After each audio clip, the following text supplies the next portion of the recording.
Mesdames et messieurs, bonjour, bonsoir. Je suis Patrick François et bienvenue sur Haïti Culture et Perspective, la chaîne qui dit du bien d'Haïti. L'émission d'aujourd'hui est une lettre ouverte adressée au président de la République dominicaine, Monsieur Luis Abinader. Une lettre comme prétexte pour essayer de comprendre ce personnage. Et vous allez voir dans cette émission que parfois, ceux qui sont issus de l'immigration sont beaucoup plus redoutables avec les immigrés.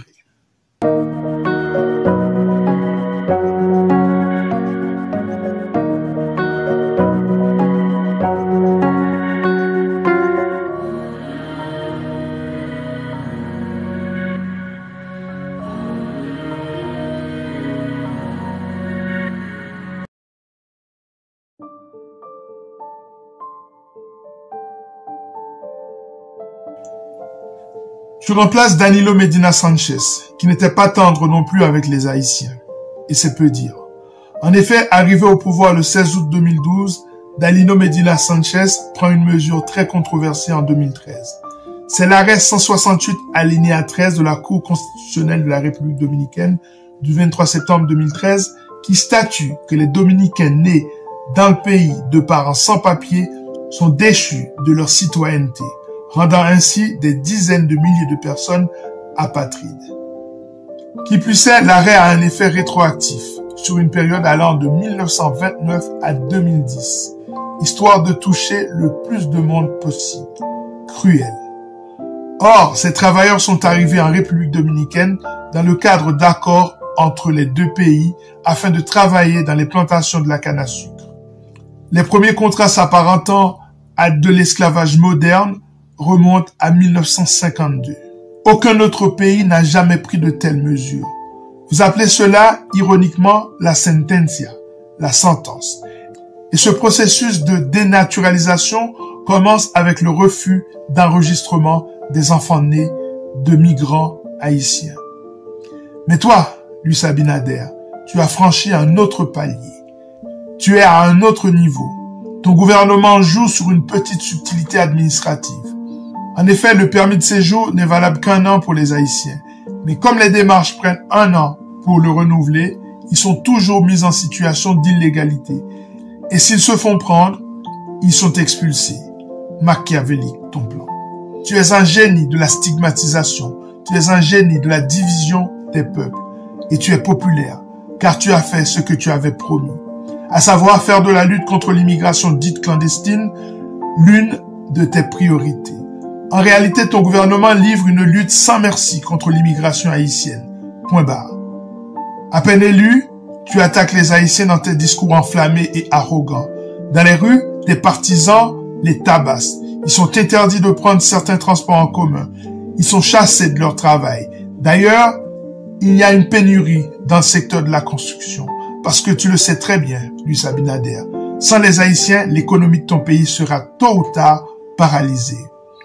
On parlera un jour sur Haïti Culture et Perspective de l'apport économique des Haïtiens à ton pays, de l'apport des Haïtiens à ta fortune personnelle dans le secteur hôtelier. Ingrat. Les Haïtiens sont pour beaucoup dans l'accumulation des capitaux de ton groupe Abicor. Et comment tu les remercies?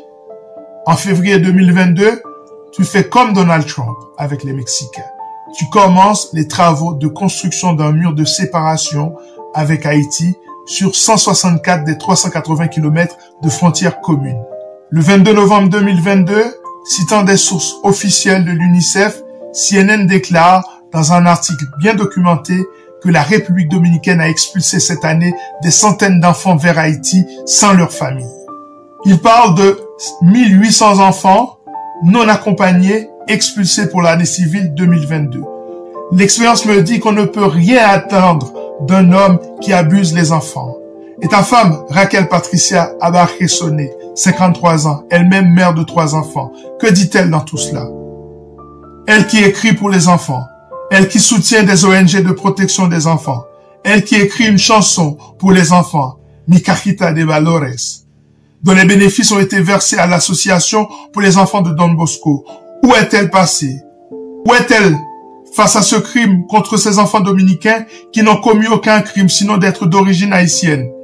Ces informations sont confirmées par le groupe d'appui aux rapatriés et réfugiés, le GAR, qui a accueilli ces enfants et tient leur nom dans un registre. Pour le seul mois d'octobre 2022, 14 801 Haïtiens ont été déportés, soit 477 personnes chaque jour. Lors des raids pour emporter ces personnes, les autorités dominicaines refusent de les entendre et parfois ils ont des papiers légaux. Selon cette même source, l'ambassade des États-Unis en République dominicaine aurait averti les Noirs et les Américains à la peau foncée qu'ils risquaient d'avoir une interaction accrue avec les autorités dominicaines dans le contexte de la répression de l'immigration. On parle de profiling racial. Tu as clairement pour objectif de blanchir ta population, Abinader. Ces accusations sont loin d'être farfelues. Et cela rappelle les visées du dictateur Léonidas Trujillo, qui voulait laver le sang dominicain. Il faisait appel à une immigration blanche essentiellement issue de l'Europe de l'Est, des gens qui fuyaient les persécutions du communisme. Il leur accordait des privilèges pour qu'ils viennent s'installer en République dominicaine. Cela s'appelle du racisme systémique. En juin 2023, l'émissaire pour les droits de l'homme des Nations Unies, William O'Neill, condamne ces mesures. Tu lui donnes une fin de non-recevoir et l'accuse de partialité. Et la partie de l'opinion publique dominicaine qui se dresse contre ces mesures est traitée de traître, de vendu. À l'évidence, tu es un homme blessé, comme une grande partie des élites conservatrices dominicaines. Je comprends, un peu. Ta nation est née sur une humiliation fondamentale. Ça aussi, il faut qu'on en parle.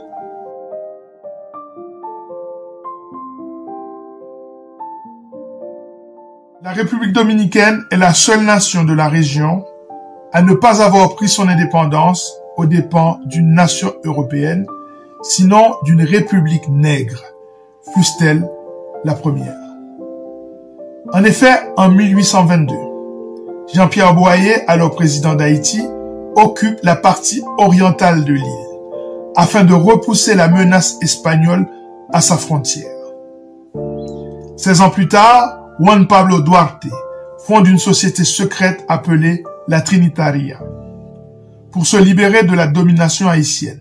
Profitant de la confusion due à une guerre civile et au renversement de Jean-Pierre Boyer par le général Charles Rivera, Juan Pablo Duarte proclame l'indépendance de la République dominicaine le 27 février 1844. C'est cette blessure narcissique qui semble guider la politique de tous tes dirigeants. Trujillo, Bosch, Balaguer et toi, Luis Abinader. Dis-le que tu veux essuyer l'affront des 22 ans d'occupation. Dis-le. Tu ne serais pas le premier à vouloir le faire. Léonidas Trujillo voulait le faire. Juan Bosch voulait le faire. Joachim Balaguer voulait le faire. Dis-le. Dis-le que tu veux venger 1822. Dis-le. Et on comprendra. Et on se préparera.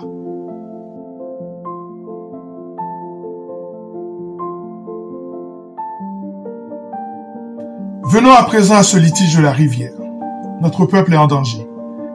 Déjà ton père spirituel, le sanguinaire Raphaël Léonidas Trujillo y Molina, avait fait massacrer plus de 20 000 Haïtiens le long de cette même rivière en 1937. Pour faire la différence entre les Noirs de chez toi et ceux de chez nous, on demandait à tout le monde de prononcer un seul petit mot, Perejil, qui signifie persil. Et ceux qui n'y arrivaient pas étaient crucifiés et leur sang coulait dans la rivière. Je suis sûr que tu es au courant de cette histoire d'épices. C'est pour cela qu'on l'appelle la rivière massacre d'ailleurs. Mais toi, tu préfères l'appeler le Rio d'Ajabón. Je comprends. On n'est jamais responsable des atrocités de nos ancêtres, du moment qu'on n'essaie pas de les cacher. Auquel cas, on devient complice. Et maintenant, que fait-on? Tu ne vas tout de même pas envahir un pays sans armée. Tu viens de violer toutes les règles en matière de droit international, qui disent qu'en matière de territorialité frontalière maritime, les deux pays ont le droit d'utilisation des cours d'eau. Les Haïtiens ont le droit d'irriguer leurs terres à condition de ne pas porter préjudice aux pays copropriétaires. C'est écrit dans la Convention des Nations Unies de 1997, selon l'article 5 qui définit le principe d'utilisation et de participation équitable et raisonnable aux cours d'eau. Non, ce ne sera pas crédible de vouloir te guérir de ta blessure narcissique en envahissant le pays le plus faible du monde. Tu peux trouver une issue pacifique à cette crise, sans effusion de sang. Le sang haïtien a trop coulé. Nous savons que tu es capable de montrer les muscles de ton armée et de ne faire qu'une bouchée de notre nation déstructurée, désossée. Où en est-elle ton armée? La 10e des Amériques. En tout cas, c'est ce que disent les chercheurs d'Atlas sociaux. Un effectif de 56 000 hommes. 7 000 de plus que Cuba. 15 000 de plus que l'Équateur. 22 000 de plus que la Bolivie. Mais tu connais aussi le courage de notre peuple. Nous sommes résilients. Combien d'armées musclées ont baissé pavillon devant la volonté d'un peuple? Les Italiens face aux troupes de Ménélique II. Les Russes en Afghanistan. Les Français et les Américains en Indochine et au Vietnam. L'armée napoléonienne contre l'armée indigène de Saint-Domingue. Le commissaire de l'ONU pour les droits de l'homme tente de vous raisonner en vous disant ceci. J'exhorte le gouvernement dominicain à reconsidérer sa position de fermeture qui aura de graves conséquences sur les populations des deux côtés de la frontière. Mais là encore, tu l'envoies bouler. Le 14 septembre dernier, un Haïtien du nom de Jude Charles t'interpelle sur TikTok pour le mauvais traitement infligé aux Haïtiens et ta décision de fermer la frontière. Tu le fais arrêter, tout simplement. Tu le fais arrêter pour outrage au président dominicain. Comment va-t-il, Luis Abinader? Comment va Jude Charles? Vas-tu tenter de faire taire les voix qui se dressent contre tes méthodes barbares? Nous ne gagnerons pas cette bataille sans les Dominicains. Et l'année prochaine, il faudra qu'ils sanctionnent un président qui les envoie à la guerre. Voilà, ça est terminé pour cette émission consacrée à Luis Abinader, cette lettre ouverte qui nous a permis de cerner un petit peu ce personnage. J'espère que vous avez appris quelque chose. À très bientôt sur cette chaîne pour une nouvelle émission consacrée à Haïti. Prenez soin de vous. À très bientôt.